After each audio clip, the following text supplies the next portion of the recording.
Alhamdulillahirabbil alamin wassalatu wassalamu ala asyrafil anbiya'i wal mursalin wa ala alihi wa sahbihi ajmain. Ibu bapak jemaah syukur yang dimuliakan Allah. Hari Senin yang lalu saya dalam perjalanan dari luar kota menuju ke Padang. Pas di waktu asar saya berhenti untuk sholat asar di sebuah musola. Dan ketika sholat itu di akhir waktu tahiyat datang seorang bapak yang sudah cukup tua, bisa dipastikan umurnya di atas 60 tahun melihat wajahnya. Kemudian beliau berdiri di samping saya bagian sudut saf, tapi beliau tidak langsung sholat karena sudah tahiyat akhir. Dia tunggu imam selesai sholat baru dia takbir. Tapi permasalahannya bukan itu. Ketika selesai sholat saya lihat kepada bapak itu, ternyata tumitnya itu memutih, jelas tidak terkena air ketika wudhu, sementara bagian depannya itu basah oleh air, kedua-dua tumitnya. Dan saya jamaah zuhur yang dimuliakan Allah, bentuknya mungkin bagi kita adalah hal yang sepele saja, tetapi ini sebenarnya adalah perkara yang besar. Karena ketika wudhu kita tidak sah, otomatis sholat kita tidak sah. Allah subhanahu wa ta'ala berfirman di dalam Al-Quran dengan jelas menerangkan kepada kita tentang wudhu. Ya ayyuhalladzina amanu idza qumtum ila sholati faghsilu wujuhakum wa aydiyakum ilal marafiqi wamsahu bi ru'usikum wa arjulakum ilal ka'bain. Wahai orang-orang yang beriman, apabila kalian hendak berdiri mengerjakan sholat, maka cucilah wajahmu. Fenomena yang saya lihat dari bapak ini adalah salah satu di antara kenyataan yang kita lihat. Sebenarnya banyak sekali daripada yang lain. Bahkan di sini kalau ada kesempatan di masjid-masjid yang bagus seperti masjid di sini, toiletnya bagus, saya sengaja berdiri seolah-olah menunggu seseorang memperhatikan cara orang berwudu. Banyak wudunya yang tidak sesuai dengan yang dituntunkan oleh Allah dan Rasul. Allah mengatakan, wahai orang-orang beriman, apabila kalian berdiri hendak mengerjakan sholat, maka cucilah wajahmu. Kaum muslimin yang dimuliakan Allah, mencuci wajah itu mulai dari tempat awal tumbuhnya rambut sampai akhir dari tumbuhnya jenggot yang normal. Kita katakan yang normal karena ada orang yang tempat awal tumbuh rambutnya mungkin di belakang nih, maksudnya sulah gitu ya. Kita dari kening semuanya, kemudian dari anak telinga kanan sampai anak telinga kiri dengan air yang mengalir, airnya mengalir dan netes-netes ke bawah. Kenapa? Karena ada juga orang yang untuk praktis, contohnya ketika pergi haji dan umroh jauh sekali, pergi wudhu ke WC sana, dibeli saja semprot-semprot, kemudian disemprot-semprot begitu, kemudian basah air memang wajahnya. Ini namanya kalau bahasa awak membiai, ya, bukan mencuci. Mencuci itu mesti airnya mengalir dan ada yang menetes ke bawah. Ini harus, tidak boleh kita berwudu kemudian kita basahi tangan kemudian kita lap-lap gitu. Ya, jadi tidak sah wudu seperti itu. Kemudian yang ini yang sering orang ketinggalan ketika mencuci tangan, kata Allah, dan cucilah tanganmu sampai ke dua sikumu. Harus kita cuci sampai bahkan dilebihkan sedikit. Kenapa? Kalau kita mencuci pas sampai di siku ini, kemudian nanti luruskan, selesai begitu ada yang melengkung ke bawah memutih, tanda tak terkena air. Dan ada kaedahnya, ma la yatimul wajibu illa bihi fahuwa wajib. Sesuatu kewajiban tidak sempurna kecuali dengan mengerjakannya, maka yang sedikit itu, yang tertinggal itu hukumnya juga wajib. Walaupun cuma satu kuku tidak terkena air, kenapa? Ada cat di situ. Maka setelah selesai kita wudhu baru ketahuan, ada yang tidak terkena cat, ini mesti dibersihkan dulu, kemudian diulangi lagi wudhu, bukan ini saja dicuci sedikit. Selanjutnya, wamsahu bi ru'usikum, dan sapulah kepalamu. Ini betul menyapu, dibasahi tangan kemudian disapukan ke belakang begitu. Dan untungnya Allah mengatakan kepalamu bukan rambutmu. Kenapa? Bagi orang yang tidak ada rambutnya bagaimana? sulah atau dia buat lagi gundul. Ya itu Pak. Gitu Pak. Kalau seperti itu cukup kepala saja yang diapakan, disapu. Ini betul menyapu gitu. Kemudian setelahnya wa arjulakum ilal ka'bain, dan kedua kakimu sampai ke mata kaki, dan lebihkan sedikit. Kalau pas-pasan nanti cuma ada yang terkurang walaupun setetes, maka ini mengakibatkan wudhu kita tidak sah. Dan kaum muslimin yang dimuliakan Allah, harus kita gosok kaki kita itu untuk memastikan air sampai keseluruhan, terutama sekali di mata kaki dan di tumit.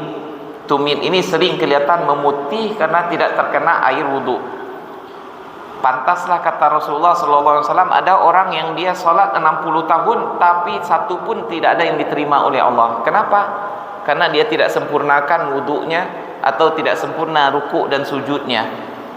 Kalau tidak sempurna wudhu, otomatis sholat kita juga tidak sah. Makanya juga Allah mengatakan di dalam Al-Quran, inna sholata tanha anil fahsya'i wal munkar, sesungguhnya sholat itu mencegah perbuatan keji dan mungkar. Ada orang rajin sholat 5 waktu sehari semalam ke masjid, kemudian juga sholat sunat ini dia kerjakan, tapi perbuatan keji dan mungkar tidak juga tercegah. Boleh jadi penyebabnya adalah sholat, memang sholat secara casingnya, tapi belum utuh bagaimana sebenarnya dia sholat. Rukun syaratnya belum sempurna, ya. Ini yang mengakibatkan sholatnya tidak berpengaruh kepada dirinya, tidak mendatangkan efek positif. Ini salah satu perkara fikih yang perlu kita ingat, ibu bapak jamaah zuhur yang dimuliakan Allah, yang perlu kita evaluasi terus. Kita sengajakan betul umpamanya berwudu, itu wudu saya ini kira-kira sudah sempurna atau belum. Kalau enggak, mesti kita perbaharui kembali. Seterusnya, perkara kedua yang ingin saya sampaikan dalam masalah fikih ini yang sering orang tersalah. Ini dulu, sekalipun ada sebenarnya di depannya, lihat waktu nanti, tapi ini sangat penting saya kira untuk disampaikan, yaitu ketika seseorang meninggal tidak ada kewajiban anak yang harus jadi imam sebagai imam sholat jenazahnya. Tidak ada keharusan, tidak ada kewajiban begitu. Sehingga ada pula yang mengatakan kalau bukan anaknya yang jadi imam maka dia anak durhaka. Tidak ada. Yang berhak untuk menjadi imam bagi jenazah adalah imam rotib, imam resmi yang ada di masjid. Itu yang berhak. Bahkan kalau anaknya pandai pun dia menyolatkan, dia harus minta izin dulu kepada imam rotib. Boleh tak saya menyolatkan? Bukan dia selonong-selonong saya begitu datang kemudian ini anaknya. Bukan dia yang berhak. Kalau anaknya yang mau menyolatkan tanpa minta izin kepada imam masjid, silahkan solatkan di rumah, tidak masalah. Dia yang berhak untuk menyolatkan. Tapi kalau dia solat di masjid, minta izin dulu ke imam masjid. Setelah diizinkan baru anaknya boleh maju. Dan imam masjid seharusnya menanyakan, pandai dia menyolatkan atau tidak. Kenapa? Berulang kali saya menemukan di Padang ini, ternyata anaknya tidak bisa menyolatkan jenazah ibunya. Suatu kali yang meninggal adalah istri dari ketua pengurus masjid sendiri. Waktu itu saya sholat zuhur, saya jadi imam. Kemudian jenazah ditampilkan, tiba-tiba anaknya nyelonong masuk. Saya yang mengimami. Kan tidak enak pula kita bertengkar dengan orang. Dia menyolatkan ibunya katanya. Tapi pas dia sholat itu Allahu Akbar. Baru ia kena wudu, dia Allahu Akbar. Baru belum selesai salawat, Allahu Akbar. Baru sedikit dia berdoa, Allahu Akbar, cepat sekali. Tidak inginlah dia mendoakan ibunya baik-baik, atau orang mendoakan ibunya baik-baik itu. Kemudian dibawa ke kuburan, selesai sudah. Saya ikut mengantarkan ke kuburan. 38 hari setelah itu datang ayahnya kepada saya bertanya, Ustaz, perlu pula kita memperingati 40 hari? Karena ini sudah hari 38, 2 hari lagi. Saya katakan tidak ada sunnahnya seperti itu. Peringati 3 hari, 7 hari, 40 hari, tidak ada.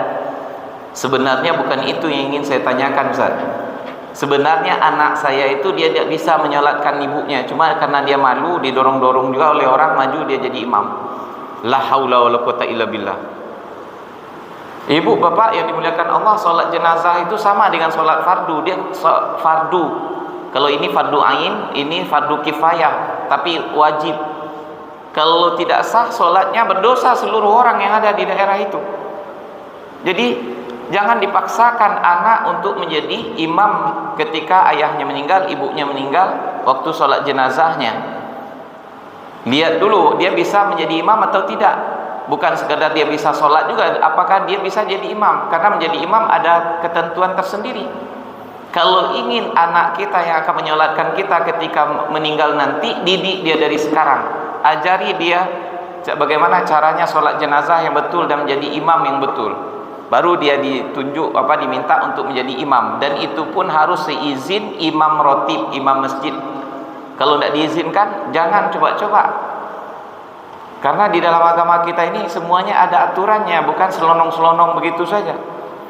Dan ibu bapak yang dimuliakan Allah, maka ini sesuatu yang perlu kita jelaskan, karena selama ini seolah-olah ada pula kewajiban kalau bukan anak yang menjadi imam ketika ayahnya meninggal atau ibunya meninggal, anak itu adalah anak durhaka. Bukan.